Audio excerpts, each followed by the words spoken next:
Hello, and welcome to We Used to Be Journos, the podcast where two media insiders break down broken news. My name is Jan Fran, and that lady's name, sitting across from me, if you're watching this on YouTube, is Antoinette Latouf. That lady is me. How are you, Jan? I'm doing okay. How are you doing today? I'm doing well because I had the biggest chuckle because I do love to check our inboxes and, I'm always interacting with the Eterati, and I got this message from somebody who bought one of our t-shirts and loves it. This is the message. Hey Jan and Antoinette, I got It's a No From Me top, which I love, and I wore it to bed and it stopped my husband in his tracks. Ha ha ha, the message was loud and clear. And I'm like, I love that we are helping people have less sex. I think it's a public duty that we are fulfilling. I was wondering if that's what it was. Yes. Right. Helping our wonderful listeners have less sex. You go into things, we want to improve media literacy. We can also shatter intimacy. Why not? Fantastic. Hey, listen, if you want to purchase our shirts as a form of contraception, please don't let us stop you. In fact, let us encourage you. Head on over to ampmedia.com and click purchase because I think they might be sold out. Almost sold out. The It's a No From Me in particular has been quite a hit. People love our segment. They love the shirt. And there's more. There's more no's coming. Oh, good. Okay, more no's, less sex. We love to hear it. Hey, listen, speaking of It Is a No From Me, we are going on an East Coast tour. You almost said national.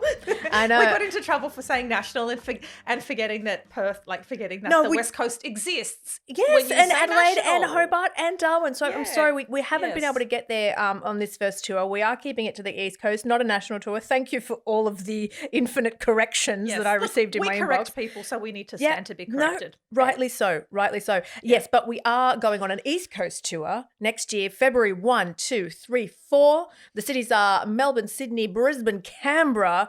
Yeah. So please make sure that you purchase your tickets to come and see us live. It's going to be a packed show. It's not a podcast record. Yeah. It's actually a completely different thing with lots of special guests, musicians, poets, in conversations, you name it. If you want tickets, which you should absolutely grab, you can find a link in the show notes wherever you're listening, also across all of our social media platforms, look in the bios, and you can come along. In the spirit of It's a No From Me, let's get into the show because my no this week goes to some of the shittiest takes on New York City's mayor, Mamdani's win. And it ranges from like millionaire crybabies to outright bigotry, thinly disguised as journalism. And I have curated some that are so bad, they're actually quite funny and entertaining. So bad they're good. Okay. Yeah. My no goes to pop music. Oh. Not all of it, Okay. but a certain section of it and a particular artist called Xania Monet, because there's something not quite right about Xania. Okay. Great singer, something not quite right. We'll get into that a little bit later. And our big chat in the second half of the show, we will endeavour to explain what the hell is going on at that BBC because the world's most trusted news source is in a bit of it is mired in controversy. What is that controversy? Who caused that controversy? What does it all actually mean? We're going to unpack that because at one end, you've got the high-profile resignation of BBC's editors, and on the other end, you have another BBC editor suing an independent journalist. Yeah. There's a lot going on. There is a lot going on. And, they're the no's, but also we're yes people as well, aren't we? Yeah. Oh, Jan, I love that. I'm almost Yes. convinced, in the spirit of hope, positivity, and convincing ourselves that some good journalism, convincing ourselves and you that some good journalism remains and the fourth estate is salvageable. We wrap it up. I give a nod to the AFR, namely because it found some dirt on the West Australian. Okay. The AFR, interesting. Yes. All right. I'm Yeah. going to give a yes to the various organisations that are trying to get an Italian journalist reinstated because he was fired for asking a question about Gaza. And hilarity ensues. So that is my yes. But first, let us start with the no's. Hello, Antoinette here. Very quickly, firstly, to thank you for making it this far. It means you love what we do and there's plenty more of it. The best way to get more of us in your feed is just to take a couple of seconds, hit that subscribe button. That's all you got to do. All right, back to the show. And a special no, actually, a no accolade just before we get to the main no's that we mentioned. I did not say we introduce these other no's and you're like, I've got more no's. I do. In the spirit of positivity, I've got extra no's. It has been such a big week. There were so many things that we took out of the show. And I just want to make special mention of this no, which is that John Laws is dead. Okay. And that is not the no. Okay. That's, hey, I'm not going to shed a tear over the man.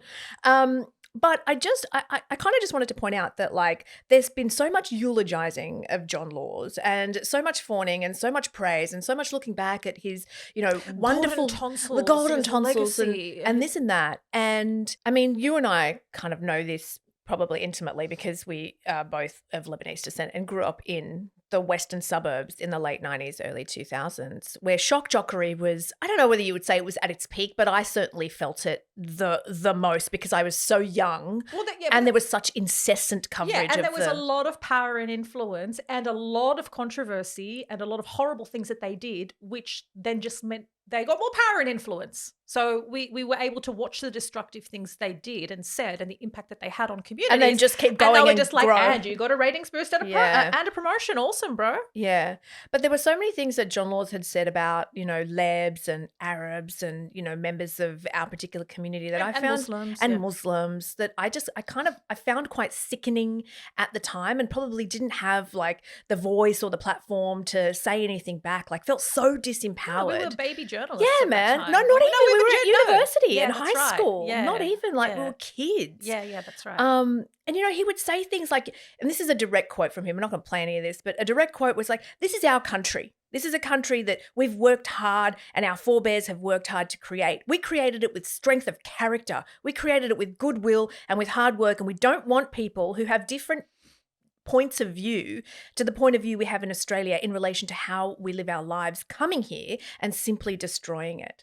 And that's what I really want somebody to come clean. I want somebody to be brave enough to ring me up and say, yeah, that's the way it is. We just hate white women. We just hate, or the reverse.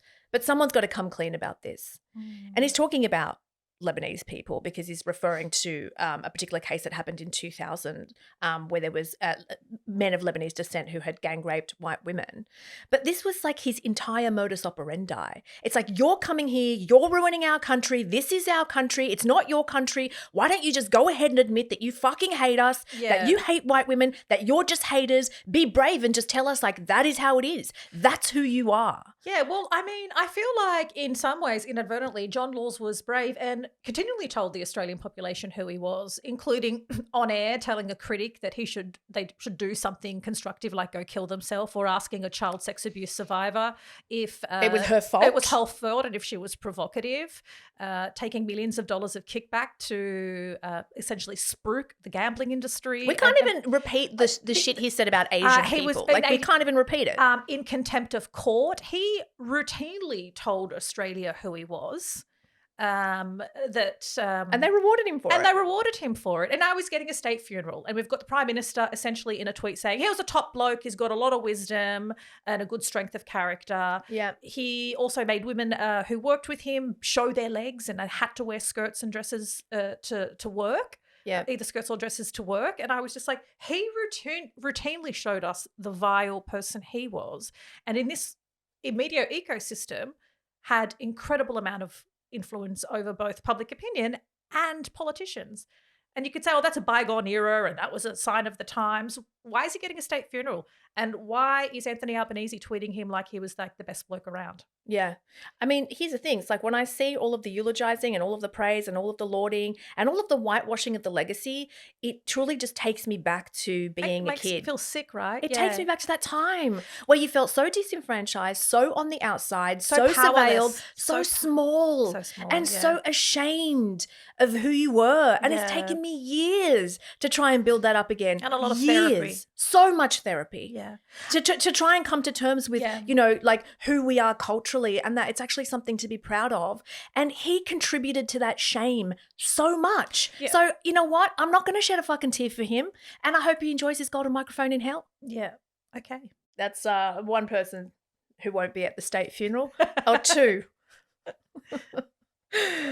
Alrighty. You're no. Why don't you kick us off? Okay. So, Last week, when we were recording last week, and actually when the episode dropped, Zoran Mamdani had pretty much won the New South, with like all polls and everything was suggesting that he was going to win.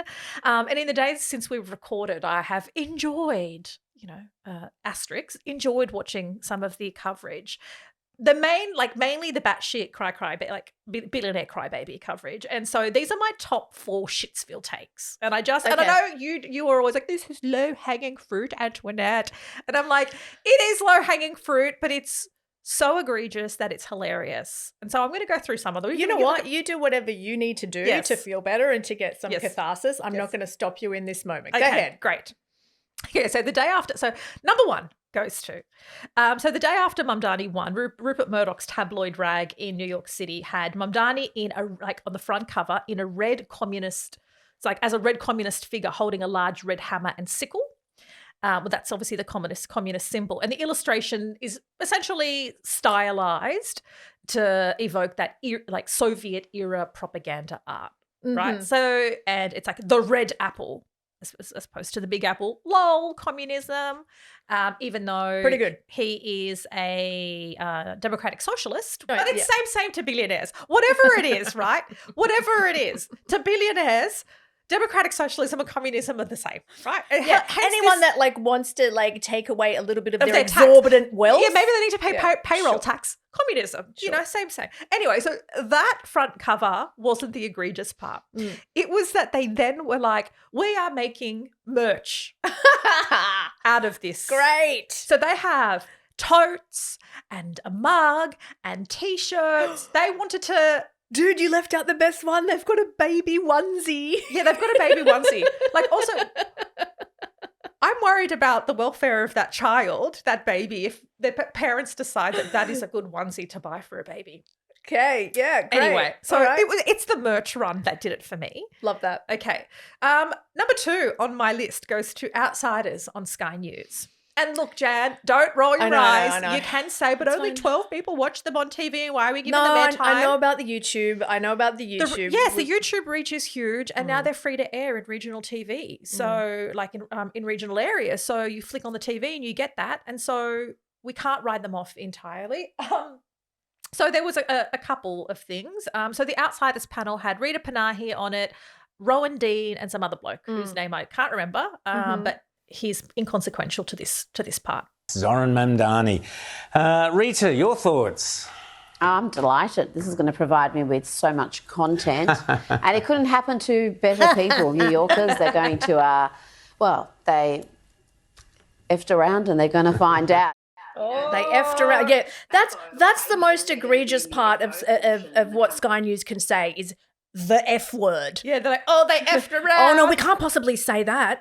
Let's say a whole slew of the utterly deranged shit. Yeah. But the F word, madam, that is where I draw the line. But then Rowan Dean comes back in and after the whole panel is like, no, I know what the real issue is and I'm just going to summarise it with the closing. The bottom line is very simple, that Mamdani is the personification of the absolute schizophrenia in the modern left. He's a hardcore Muslim on the one hand, and he's selling the whole progressive, transgender, LGBTQ on the other. These two worlds are incompatible with each other. He is a walking contradiction. He's the schizophrenic mayor, and that will implode. One of those two sides will have to dominate the other, and I reckon I can guess which one it'll be. Wow, these people are really going to freak out when they discover queer Muslims who are not only queer, but Muslim and actually quite love being both. But are they hardcore? I don't know. They might be hardcore.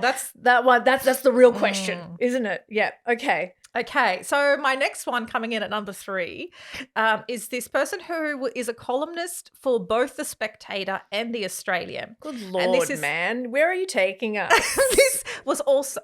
Just stay with me. All right, go on. Only because I saw this, I can see that this columnist, Brendan O'Neill, is trying to get this hipster intifada, which is in the headline. He's used it a few times. He's working really hard to make it stick. And I think it's funny because he's the only one who routinely uses it. Mm-hmm. And so the headline title is Mamdani's NYC victory is a win for the hipster intifada. What stuck out to me is the misuse and the weaponization of the word intifada. The article's all hysterical because it's like, and all of this is because Mamdani won't condemn some university students who called for a global intifada. So like, that's the premise of his article, that, this is terrible for New York because he wouldn't condemn protesters, university students who want to globalize the intifada, and this is going to create Israel phobia. Mm-hmm. So here's a quote. Israel phobia. Israel phobia. It's a new one too. So he's this guy's really working really hard to make new words. When you're scared of Israel, the country being accused of committing a genocide. I mean, I'm terrified. I'm terrified of Israel. That's scary. Yeah. I mean, also as a journalist, I'm scared of Israel. They've killed more journalists than any other military in the world. Sure. So I'm definitely scared of Israel. Okay. It alarms me, and it should alarm you too, that the mayor-elect of New York City is on the record refusing condemn the unhinged rallying cry of the Israelophobic left. Israelophobic! It's another one too. Globalize the intifada. Okay. But please, can we just walk me through what intifada actually means? Because I think he's trying to, he throughout it says that it equates to wanting to kill all Jews. Yeah. I mean, it means like a uprising, right? Like a rebellion of some kind. The actual literal translation is to shake off, but it's been long used in Palestine to refer to the shaking off of the shackles of colonial domination, including through mass civil disobedience, solidarity boycotts, divestment, and sanctions. I actually went and I was like, I want the most academic definition, the most literal definition. And he's like, nah, it means a rallying cry to kill Jews. Right, okay. And Mamdani is a hipster because apparently he's into that because he has a beard, he lives in New York, and he's, not doing anything to combat Israelophobic left. Yeah. There's, it's funny how sometimes Arabic words in like the media, and it's not just the right-wing media, but kind of just everywhere, can turn into like dog whistles for fear. Even things like inshallah. Oh, yes. If I speak to my mom and I'll be like, I don't know, I hung out my washing and they should dry because it's really sunny. She's like, yeah, inshallah. Yeah. Like literally talking about my laundry. Yeah. That's the context in which, inshallah, the sun stays out. Yeah. That's it. That's the context. Yeah. I think it's also like completely, it obviously also overlooked the fact that he's the mayor now. Mamdani is the mayor representing the largest Jewish population outside of Israel. And a third of the city's Jewish population voted for him. And we're polling. Truly, I didn't know it was that high. Yeah, and polling shows Jewish Americans, especially younger Jewish Americans, they're increasingly critical of Israel. Are they now Israelophobic too? And more broadly, in October, 61% of Jewish Americans believe Israel is committing war crimes. So it's like you're still trying to use an Arabic word. Yeah, to you're really. Hipster Intifada is doing a lot of heavy lifting. It's like you're really trying to make fetch happen, aren't you? Yeah. Gretchen, stop trying to make fetch happen. Yeah. Anyone who watches Mean Girls will know that reference. Clearly, it's gone over your head, but it's very funny. I don't watch Mean Girls, but I'm sure it was funny. Yeah. Okay, so that's number 3. You've got one more. And my last one more. And this is, I don't know why this kind of bothered me a lot, and probably bothered me the most. But Jane, can you describe this cartoon? So this was originally published in the Wall Street Journal. The Wall Street Journal. And it's like Mamdani. He's the Statue of Liberty. He's holding a book or a kind of a plate of some kind, Das Kapital, by Karl Marx. And he says, "Give me your stuff." And he's got this kind of like massive grin on his face, and he's pumping his fist into the air, sort of thing. Like, yeah. And I think this bothered me because one of the things that unites all of my top 4 is they are all offshoots or all various publications linked to Rupert Murdoch. They're all News Corp, and you would say, "Yeah, I know. So why did you?" I am saying that in my mind. Yes. But is this particular one because it's like, give me your stuff? And this is like News Corp in Australia is a serial tax dodger. Like in 2022, 2023, they paid no income tax despite making millions of dollars in profit. Why don't you give me your stuff, Give Rupert? me your stuff. Also, the fact that in this caricature, Mamdani is like his arms are really hairy and is like it was just like low key racist as well. But also like pay your fucking tax, News Corp. Yeah. And stop like talking about give me your stuff. Yeah. And that's why that one bothered me. Okay. So they are my shit 4. Oh, I think you've done a good job. Oh, thank you. Yeah, you have. You've curated a vast array of Murdoch fuckery. Yeah. But, with like various different elements and colour. So good on you. Thank you. Yes. So Mino, I am going to start with an R&B track. Okay? What's it called? It is called How Was I Supposed to Know? Okay. And it is by an African-American artist called Xania Monet. Okay? Have you heard of her? No, never. No. Okay. Well, have a listen. How was I supposed to know what love looked like when daddy never showed me what felt right? How was I supposed to set the bar when I ain't never seen no man fight for my heart? Now I'm learning through heartbreak, piece by piece, trying to be soft in a world that's been hard on me. Nice. What do you think? Daddy issues in a song? It's nice. How was I supposed to know if he ain't teach me? Did you like it? Did you enjoy it? What did you think? I mean, like it had like a few like low-key Toni Braxton vibes. Toni Braxton. Yeah. Bit of Beyonce. Yeah, I liked it. Yeah, we all love that. Okay, so this is, as I said, Xania Monet. It's debuted at number 30 on the Billboard R&B charts. Not bad, I guess. This woman's a rising star. She's had like 6 million views of this song on YouTube, 500,000 followers on TikTok, hundreds of thousands of followers on Insta and YouTube, like got a big social media presence. And importantly, has signed a record deal with a kind of like a smaller indie company for about $3 million US, which sits at about $5 million Australian. Right? Do you know? That's a lot of money.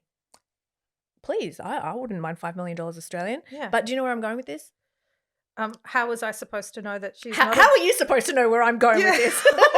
How am I supposed to know? It's all so confusing. Daddy was mean, yeah. Bitch, she's not real. She's not real. She is an AI creation. She was made up. Her name and everything. No, everything. The music. Well, okay, not the lyrics. And I'm going to explain why in a second. Not the lyrics. The lyrics are real, apparently.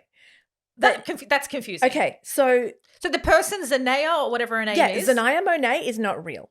Okay, she was an AI. She's African American in that her vision is because picture of hers. like the image of her is of a beautiful African American woman. There's a music video that has now been added about that song. Does she like dance and move like a prop that looks like a normal person? I mean, if you go on her Instagram and TikTok, she's singing.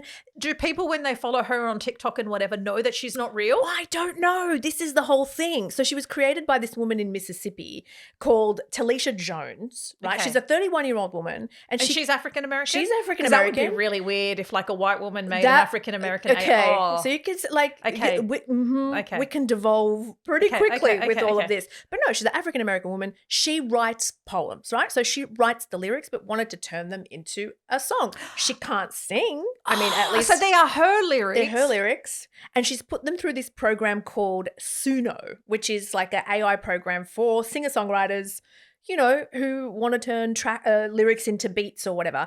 And here she is explaining on the US network CBS how it all works. So from the beginning, I go into Suno. Suno, okay, that's the music app. Correct. Okay. Suno is the music app. I scroll through my list of poems or what I wrote to see what I want to make a song about. Got it. And I just take those lyrics, just go in and paste a sample, style. Just go in and paste. Slow tempo, R&B. So you're saying I want slow tempo R&B. Okay. She adds a few more prompts into AI music generator Suno, like female, soulful vocals, light guitar, and heavy drums. And from there, you just create. Boom! $5 million. Has signed a record deal, $5 million Australian dollars. Thereabouts. I'm a good writer. If I wanted to make like a hotter, marketable version of me that can sing, that's all that's needed. I mean, so this potentially. But this is the question. I think she's obviously quite good at using this program. And she must have good lyrics. And she must have some decent lyrics and must know like her way around like beats and tempo in a way that, like, no offense to you probably don't. God love you. But there's an obvious like level of skill that is required. But everything else is just AI. Okay. And people are listening. This is the thing. I understand people are listening. The thing about the music industry that I do know about it, despite the fact that I don't have any rhythm and don't understand tempo, is that a lot of where the money is made and where kind of the I don't know, like what do you call it? The like connection the Swifties, where the hype is made is in fan culture. A lot of it is in fan culture. It's been fans being able to come together.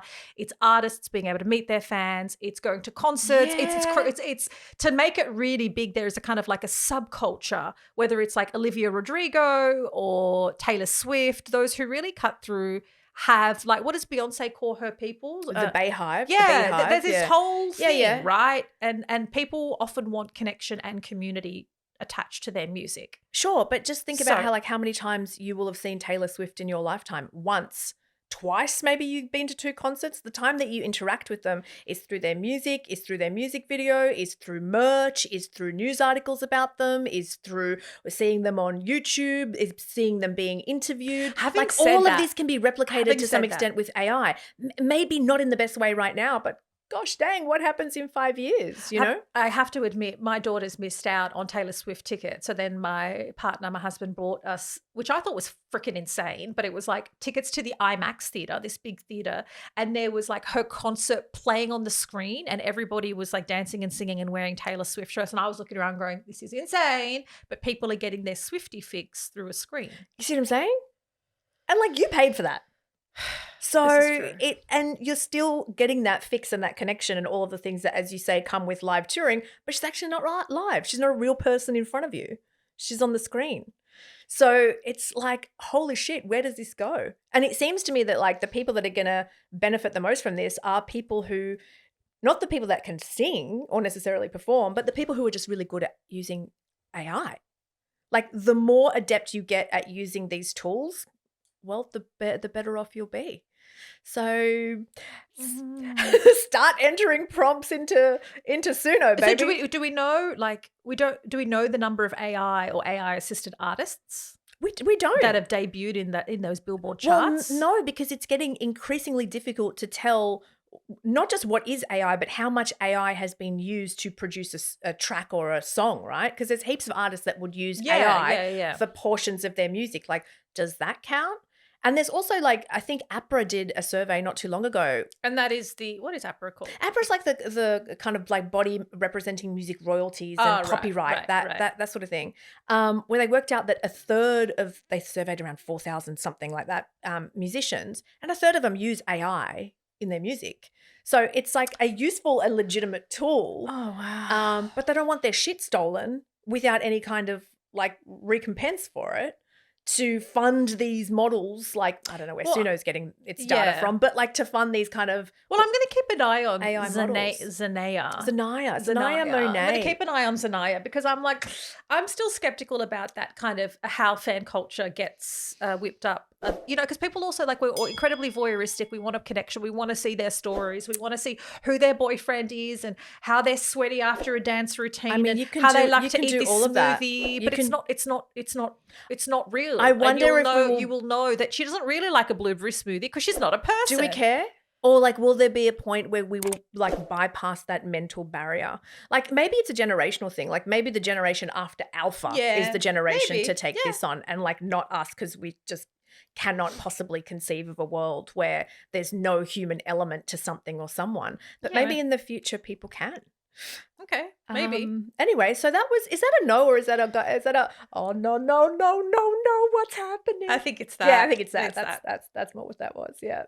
Okay, this one is a no. Is this a no? No, this is our chat. This is what on earth is going on. The Beebs is in trouble. It's making headlines for all the wrong reasons. Beeb. Okay, yes, the BBC. All right, the BBC has been in the news recently, hasn't it? We're going to take a look at what's happening at the British Broadcasting Corporation. And before anyone says to me, but it's the British Broadcasting Corporation, why do we care? Obviously, not only is it massive, trusted by God knows how many people around the world. The most trusted, the most visited news site in the world. There you go. Is it? Yes, okay, there you go. The most visited news site in the world in 1 month, about 1 billion visitors. So significant. Yes, and often, when things happen in the United States and England, Britain, approximately 2 or 3 years later, they happened here. There's some kind of trickle-down cultural effect. It's so funny because once we started talking about this, preparing for this show, and you said that, this usually comes here within 2 years. I was like, oh, that is like such a sort of colonial hangover view. No, it doesn't. Like, we can't say it happened there. It's going to happen here. And you said 2 years. 2 days later. So I'm going to get to that in just a little bit about how some of that controversy has come to Australia. So let's get into it. I guess the biggest news, or what's dominating the headlines over the weekend, the BBC's Director General, Tim Davie, and the head of news, Deborah Turness, quit. And they quit after a 19-page letter, sometimes referred to as a dossier, but we don't believe it's a dossier. We think it's a long-ass letter, was sent to the board highlighting a number of incidents of alleged bias at the broadcaster. It was written by a former journalist and kind of like external editorial advisor called Michael Prescott. To the BBC. To the BBC, yeah. His name's Michael Prescott. He was also the former advisor to the Conservative PM Theresa May. And he was political editor for the Sunday Times, which is a Murdoch-owned outlet, for 10 years, right? Like that's his kind of background. Yeah, so already when I hear that, I'm like, this. I have a feeling that I know what this letter's going to be. Do you have a feeling? It's a strong little, like a gut feeling. A little bit of like reflux is coming up. I'm like, I know I'm gonna be served. Yeah, I mean, at this point, I'm like, okay, I'm still with you. Go on. So he split the letter into kind of like 4 categories of issues, I guess, or grievances, and these are his categories, not mine. US election, racial diversity, biological sex and gender, Israel-Hamas war. So that reflex is like now making its way up my neck, right? And I'm just like, but yeah. But, you know, like what a Venn diagram. Like you read that Venn diagram from the former political advisor to Theresa May and former journo for a Murdoch paper, and it's like, Yes, and this interesting, not a dossier, was published in full by the UK's Telegraph newspaper, which is also a conservative outlet. Yes, yeah. So there's all of these things that just have that like tiny alarm bell going. Yeah, I tried to go, okay, but let's look at the veracity of some of these examples. And I think it's important that we do that. Yes, I think we should. So the main one is around Trump. Yes. And what he says in the letter is that the BBC Panorama Project, his word, doctored a speech by Donald Trump to kind of make it seem like he was calling for violence ahead of the January 6th riot on the Capitol, and that it was egregious because they had spliced together 2 separate bits of his speech. Yeah, which they had, and I went and I had a listen. So this is a speech that he gave. The 2 sections of his speech were 50 minutes apart. Those the 2 sections? The 2 sections that this BBC Panorama episode had were very vast, you know, in different sections of the speech. Okay, all right. Enormously different sections of the speech. Let's have a listen to the original compared to what actually ended up making it on air on the BBC. Because, you know, I listened to that and I was like, oh, damn, that's unethical at the very least. Okay. We're going to walk down to the Capitol, and I'll be there with you, and we fight. We fight like hell. And if you don't fight like hell, you're not going to have a country anymore. We're going to walk down. Okay. So before I play the second one, that's what made it to Panorama. See, the first section of we're going to walk down together and I'll be there with you. Then it cuts to a quick, we call that a cutaway, a quick show of the crowd. And then it picks up and then we fight like hell. Right. This is how it actually was in the speech, what he said after those words that I'm going to walk with you. To the Capitol, and we're going to cheer on our brave senators and congressmen and women. So this what are is we fast forwarding 50 and we fight. minutes. We fight like hell, and if you don't fight like hell, you're not going to have a country anymore. I see. Okay. So, I mean, a bit off. Don't do that. We understand that for brevity, as journalists, for brevity, is and Trump rambles. He did say we're gonna walk together, and I'll walk there with you. We'll walk. I had a look at the entire transcript. He waffles. Yeah. But putting I call a butt edit, putting 2 things together. Usually, what you would do for a visual medium, actually also for an audio one. For an audio, you'd have a whoosh, or you have a sound to indicate that time has passed. Yeah. Or for a visual one, we call it like a flash, like you put like a white flash or a dissolve or something to show that this has been edited.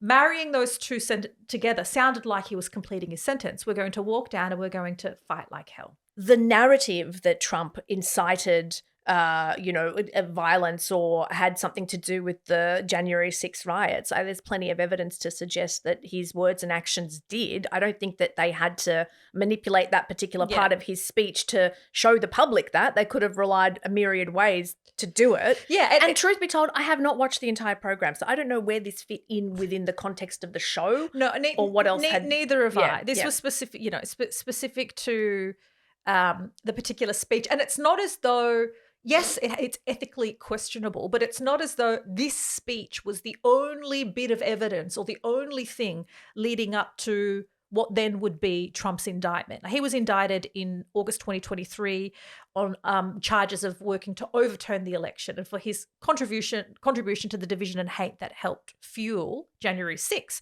And the case was delayed by appeals. Trump's lawyers had heaps of the details of the charges redacted, and ultimately a conservative majority Supreme Court said, well, he's presidentially exempt from it. So we never actually got to have all of the evidence played out in public. It wasn't just this speech. There was months and months in the lead up to this of undermining the electoral process and inciting division and hate, which led to the original indictment charges over the failed insurrection. So broadly speaking, the narrative of his role is correct.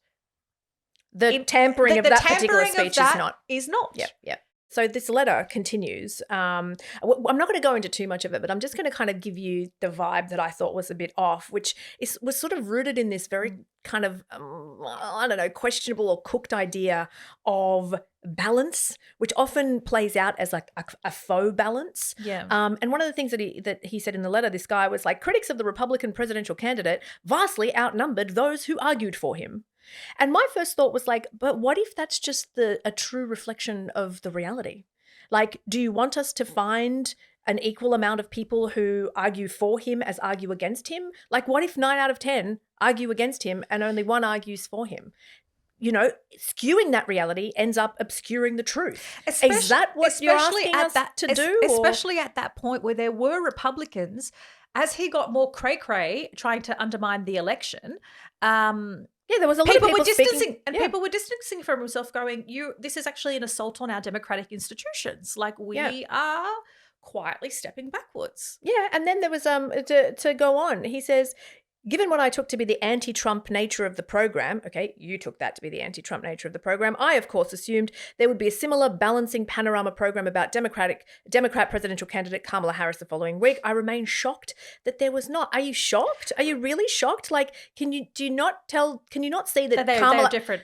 Like, not only are those two different, but Trump and literally everyone else is different. Yeah, like, was Harris the first US president in history to be convicted of a crime? No.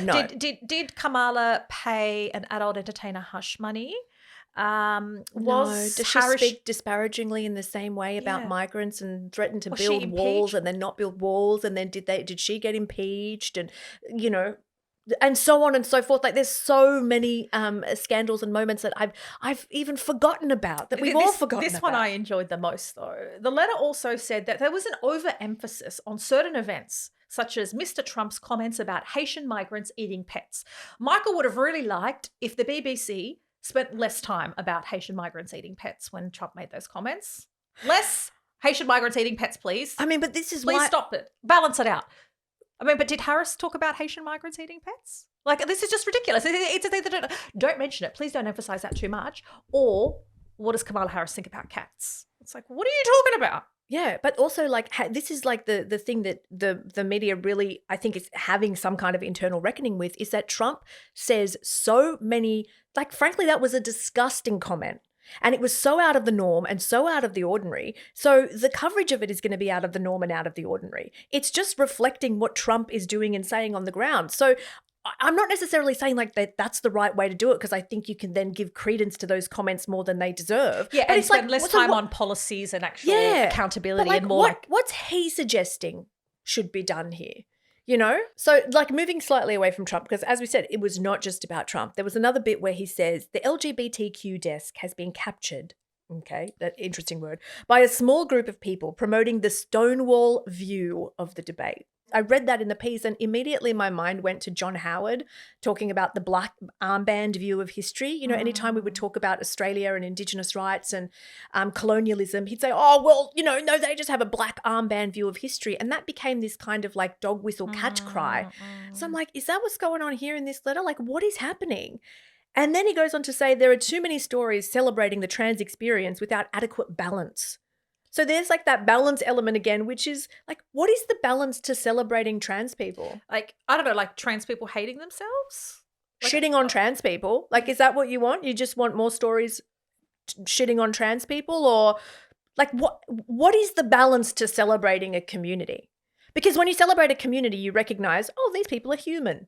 Yeah, like, but what's the balance to that? there's also marginalized. Like, and sometimes when you celebrate a community or tell stories, it's because historically they have been marginalized and they don't have a voice. And the other big point of the letter, and this is kind of the last thing that we'll touch on because I feel like we've talked about this memo a bit too much, but that BBC Arabic didn't have as many or even any stories about Israeli suffering in a particular period of time as what the BBC Main did. So he kind of, juxtaposed the two together and said when BBC Main had all of these stories, X, Y, and Z about Israeli hostages, Israeli suffering, the BBC Arabic did not mirror the BBC Main.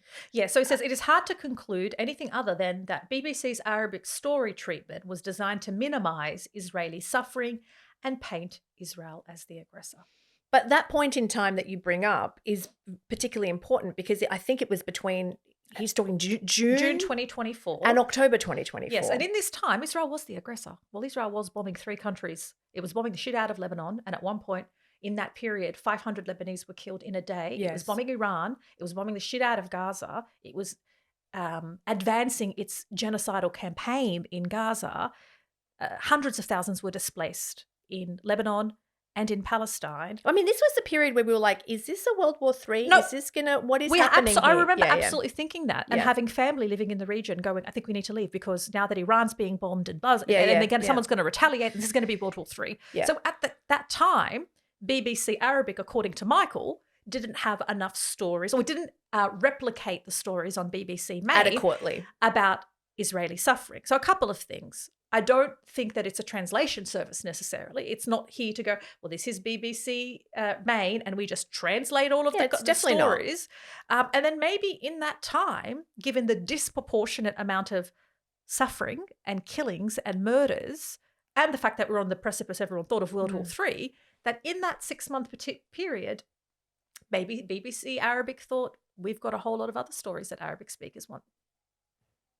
That was not canvassed in the letter, but that sounds like something that could very well have happened, given what was going on at that point in time for Arabic speakers and viewers of the BBC. What's interesting is the fallout from this and how this fallout was orchestrated. Well, because the BBC would get complaint letters, I imagine, daily.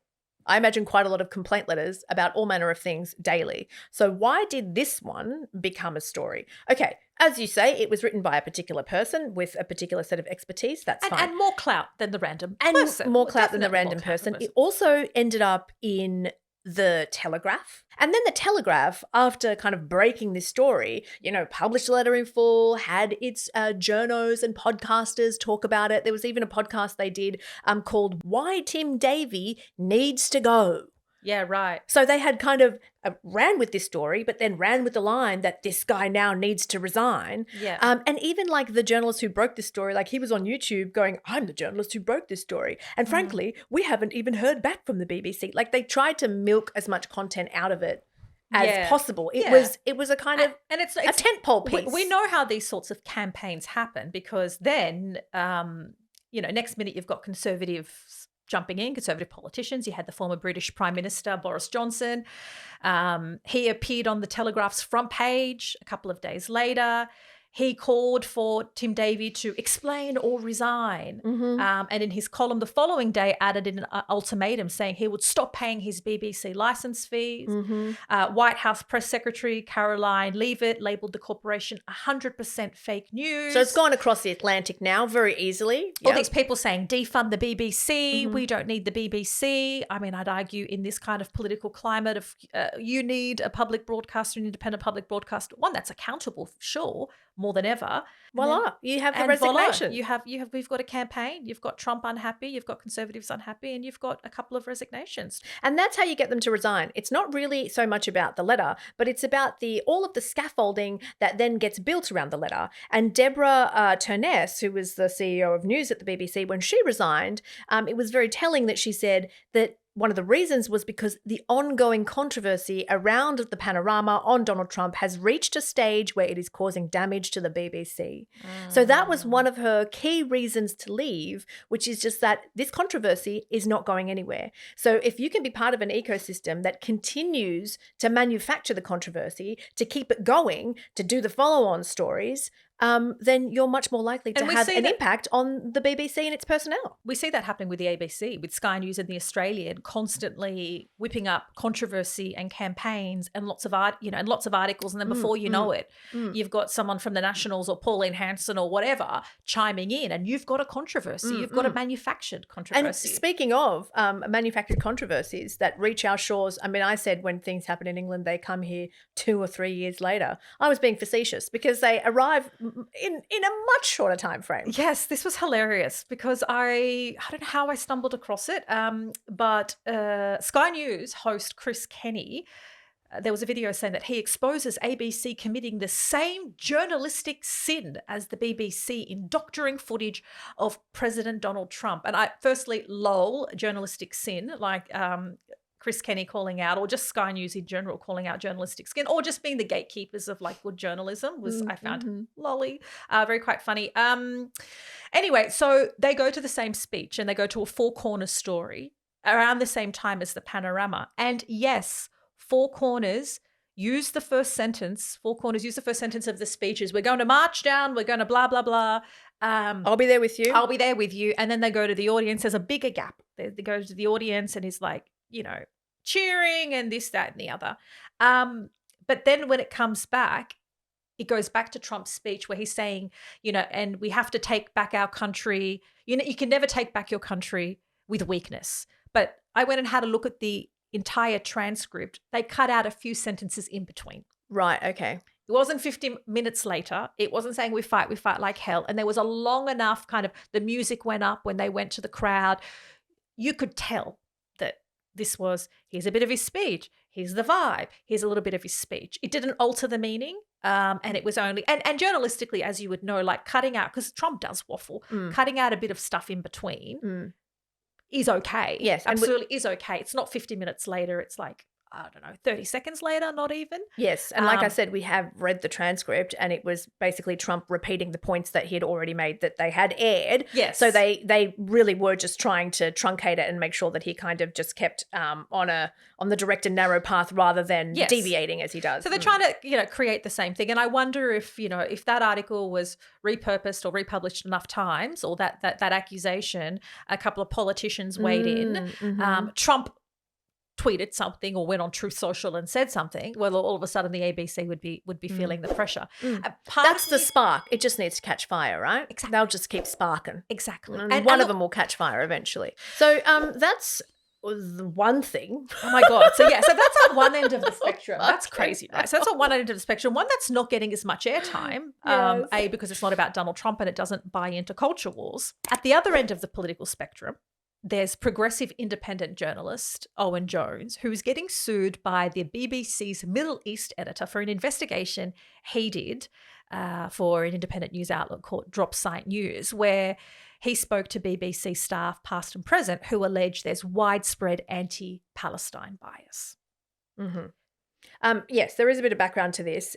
In December 24, he wrote an investigation for Dropsite. It was called The BBC's Civil War on Gaza. Now, in it, he spoke to 13 current and former BBC journalists. Now, Owen Jones, for those who follow him, huge following. He's got, 630,000 followers on Insta, 813,000 followers on YouTube, very prolific. He's also a columnist for The Guardian, and he's been very critical of Western journalists and their responses and or silence about their colleagues in Gaza.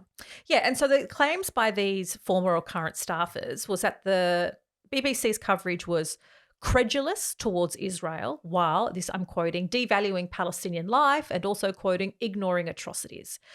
The staffers said Rafi Berg, who's the BBC's Middle East editor, played a key role in such coverage. That's according to the story. The report alleges that Berg routinely rewrote headlines and text to reflect the Israeli military's perspective, often at the expense of Palestinian narratives.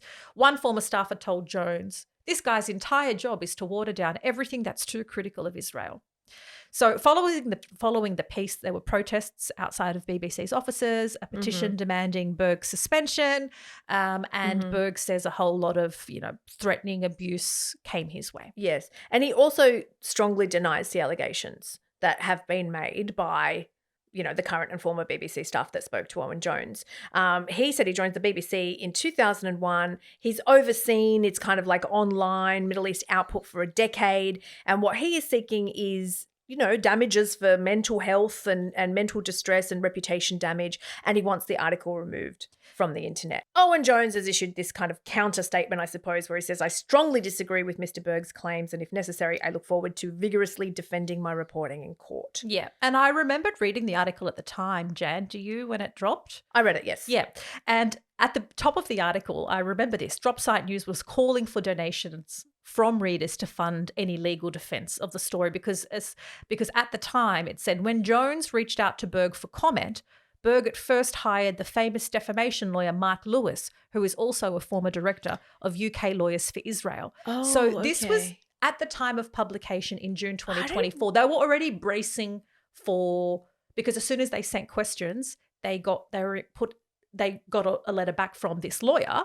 or they say they got a letter back from this lawyer, Mark Lewis, former director of UK Lawyers for Israel. So they had been bracing, so we're now 11 months later, bracing for a lawsuit which has now been filed. Okay, I don't remember reading that bit, but that is like. I mean, I remember reading somebody who runs an independent media outlet. Like, if I got a lawyer's letter, I'd be like, "All right, cool. Well, I'm shutting this whole operation down and moving to the Bahamas." No, I just remember thinking they were like, "Here's the investigation's about to come," and at the top of the article they said, read this. We're going to defend this. And of course, I remember at the time because the group, he was the director of the UK Lawyers for Israel. I was in a federal court matter with a group called Lawyers for Israel as well. And I was like, good Lord. And so, yes, it obviously stuck out with me and I remember it. And then I just thought, that went away. And then 11 months later, they filed in the court or whatever and the process is underway. But also at the time, in November 2024, so this is a month before this story came out, a month before these accusations, which Berg claims were defamatory, came out. Yeah, and this is a separate thing, like an adjacent thing. But like, so the climate at the time, the BBC was accused by more than 100 of its staff, the BBC broadly, in a petition of giving Israel favourable coverage in its reporting on Gaza, and it criticised for what they said a lack of accurate, evidence-based journalism. And so I just thought, okay, so that came out in November 2024, a general petition by BBC staff. This report comes out in December 2024. And then a few months later, there was some research from the Centre for Media Monitoring in the UK, which looked at which analysed the total number of BBC articles reporting deaths when they were Palestinian casualties compared to Israeli casualties. And during their 12-month analysis period, there were more than 42,000 Palestinians killed, more than 1,200 Israelis were killed. But it shows that Israeli deaths were given 33 times more coverage per fatality. So there's a whole lot of different kind of parts which are pointing to BBC bias against Palestine. What I find curious or interesting is there wasn't this kind of big campaign by legacy media outlets. There certainly weren't any resignations. There weren't any speeches of accountability and wanting to do better. What we have is a defamation lawsuit against Owen Jones. Watch this space, man. Yeah. I'm kind of a bit sad to say. I'm a bit terrified to say. Like, I don't think this is the first or the last we're going to be hearing of accusations of bias in and around the BBC. And who knows? I think the charter is up for renewal. Is the other thing, which is the entire modus operandi of the BBC is going to be up for negotiation. I believe it's in 2027. And so 2026 seems like it's going to be a fractious year for all of the various parts of society that don't quite like the BBC. Anyway, It's time for our yeses. So my nod goes to the Australian Financial Review because it did a bit of digging, and that was done by Mark Di Stefano. He's the Rear Window columnist. And actually, this came as a tip-off, like as a yes from me tip-off from our listener, Anne, who signed off as Antoinette, which I loved. So Annette, love you. Yeah, she's like, she's a quick little shout out to Annette. The headline is Kerry Stokes' media executives get their little snouts wet. What could possibly explain Seven West Media's intense interest in ASX medtech Binau Orthocell? He asks, noting that it is not a well-known company, it's mid-sized, it's Perth-based, and then continues to write, you know who has heard about Orthocell? Regular readers of Kerry Stokes, the West Australian. They can't open their morning newspaper without learning all about its latest amazing developments. And Jan, I've compiled a bit of a list of some of those developments and just how much coverage Orthocell got. It is a long list. So this is coverage of Orthocell in the West Australian between October last year and July this year. The West ran at least 15 stories on Orthocell. Coverage began with its $17 million capital raise. There were reports of its sales in Singapore, its record share prices and global expansion, its Brazil and its Thailand market entries, stories coming from Canada, all about its US ambitions. And then there were sales updates and new product uses and again, more capital rises, whatever that means, plus additional pieces that featured executive quotes, industry commentary, and even an op-ed by the US Consul General, all of which praised Orthocell's growth and prospects. Okay, must be a very legitimate news story about this mid-tier very med tech company that no one has heard of. Pray tell, why is it getting this much coverage? Okay, because as the AFR reveals, one of Orthocell's largest shareholders is Mariana Fuster. She is the CEO of Seven West Media in WA. Seven West Media owns the West Australian. Oh. Also, the General CEO and the West Australian Editor-in-Chief. They're all big shareholders too. So the CEO, the second in charge, and the Editor-in-Chief all have financial stakes in this medtech company. And that explains the free PR. Wow, wow, wow. Who would have thought the West Australian has business interest and prioritises them in their coverage? Well, didn't Mark Di Stefano also tweet? Someone wondered to me why Kerry Stokes is the West Australian kept writing an exceedingly large amount of stories about an ASX microcap medtech called Orthocell. So we pulled the company's share register and found X, Y, and Z. Yeah. And I'm here thinking, someone wondered to you, did they? Yeah, Orthocell's competitor, another kind of should-be unknown mid-sized med tech company in WA that really nobody should know about because it's not that interesting. I mean, that's just speculation. We don't know. Who knows? But man, like shade and hatred and fury and revenge are really often the best sources for stories. Yeah. And also, there's one more thing I do have to mention. I was on the Prime Minister's Instagram, which we spend our evenings. Which, like, anytime browsing. I want like a fucking aneurysm, I'm like, let's see what Anthony's up to. But anyway, he posted a pic just in the last day or so, where it was him and it was Kerry Stokes. And it was Ryan Stokes, Kerry's son, and I think an executive from Seven West Media, where the Prime Minister said, can I read what the Prime Minister said? Because I spat out my coffee. Okay, yeah. A strong, independent media is vital to our democracy and helping keep Australians informed and engaged. Congratulations, Seven West Media, on your new home in Parliament House. It's just like we've just spent the last 5 minutes talking about how Seven West Media just spruiked a business that it had shares in. What do you mean? We spend 5 minutes every episode, at least 5 to 10 minutes every episode, show how like the impacts of a billionaire and his climate change denying mining interests impact the coverage. Yeah, and now here is the Prime Minister going, a strong independent media is the way to go. And posing with Kerry Stokes and his son in Parliament House. It's ooh, am I in the upside down or is this upside down? I can't tell. I can't tell what's going on here. I know, but I also love your very rare skill of turning every yes into a no that I bring to the table. Well, it's still a yes. It's still a yes to the AFR. It's still a yes. But it's and what look the at us fuck are you doing, Anthony Albanese? That's what it is.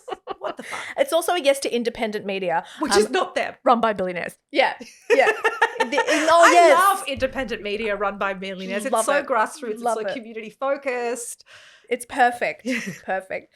All right. My yes from me comes to us courtesy of the International and European Federation of Journalists, because they have called for the reinstatement of an Italian journalist who was sacked for asking the European Commission a question about Gaza. Oh, no. Not a journalist. Sacked about Gaza. Oh, it's can't relate. such an anomaly. And anyway, this case is like, I don't know, is it more bewildering than your case? I don't know, but it's bewildering because here is what happened. Last month, a journalist called Gabriele Nunziati, who worked for an Italian outlet called Agenzia Nova, was at the European Commission's regular kind of press conferences. You know, they have the run-of-the-mill press conferences, and he asked this question. Since you have been repeating, I'm Gabriele Nunziati from Agenzia Nova. You have been repeating several times that Russia should repay for the reconstruction of Ukraine. Do you believe Israel should repay for the reconstruction of Gaza, since they have destroyed almost all the strip and the civilian infrastructures? Thank you. Gabriele, it's definitely an interesting question on which I would not have any comment at this stage. Okay. I love this. It's like, thank you very much for your interesting question that I am not going to answer. And there's a good chance you're going to get into trouble for this. Yes. Very good chance. Well, obviously, she, who is the European Commission spokeswoman, did not have any comment to make at that particular juncture. But our friend Gabriele received several phone calls from his employer to tell him that his question had not been appreciated. And then a couple of weeks later, he copped a letter saying that the working relationship would end on December 1, which I thought was a very funny way of saying you're fired. Yeah. Our working relationship will come to an end. It will simply dissipate, you know. And a representative for the Italian Agenzia Nova basically said that the question was incorrect, and that because it went viral, like it caused some embarrassment to them, and that, you know, Russia had invaded a sovereign country, whereas Israel had been the target of an attack by Hamas. So it's different, you know, you can't compare the two, which I guess is fine, but like, let the European Commission answer the question. It's still a reasonable question. You might have a reasonable answer to it, and that's fine. No, but don't fire the man for the question. So Gabriele is gone. God love him. He does not work for that agency anymore. He's done as of December 1, according to him. But there was another journalist by the name of Vincenzo Genovese, who was from Euronews, who not only asked a question about Gabriele, like, do you think that it's fair that he was fired? But then he also asked the exact same question. Legend. This is my favorite part. Yeah. Which a bit of solidarity. A bit of solidarity. And answer the question. My colleague asked this question and he got fired, so I'm just going to ask it again and see if you have an answer to that question. But the spokesperson for the European Commission kept saying it was just the funniest press conference to watch, because he kept saying, well, we're going to answer all questions. We believe in press freedom, but we're not going to answer this one. And they kept getting asked about this Italian journalist that had been fired. Like, you know, what do you make of it? And I just want to play you like the European Commissioner's, not the European Commissioner, the spokesperson for the European Commission, his answer, which was just a personification of almost every answer he gave to questions about this. Do you think that a journalist should be fired or his contract stopped just because he has asked a question in this press room? Grazie, David. We can't comment on a specific case. All I can do is reiterate our commitment as the European Commission to press freedom, our commitment as the spokesperson service to you, the journalists, to answer any and all questions. Not that one. Just not that one. Thank you, no comment. We like your question. I cannot answer, but we love your questions and all of your questions, but we will not answer the ones that make us uncomfortable. Thank you very much. Do you have another question? Oh, we cannot answer that question, but let me just tell you, we love answering questions. And we love being committed to you guys. But that is one question that we cannot answer. Does anyone have I'm sorry, we can't. And it just went on. And it was like, this is the most beautiful thing I've ever seen. Congratulations. So 0 stars. to the European Commission.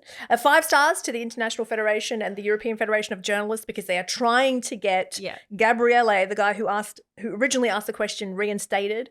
And also 5 stars to our friend Vincenzo. Oh, love him. From Euronews for just going, fuck it. And asking the exact same question that got Gabriele fired, to which he received a very waffly answer, a very European Commission answer. So that is my yes. Oh, I love that. Yes. Good place to end on. So a bit of collective action and solidarity is always a good place to and end. Just extremely endearing Italian accents as well was what I had to listen to when I was putting this story together. I'm like, good on them. Anyway, that is our show.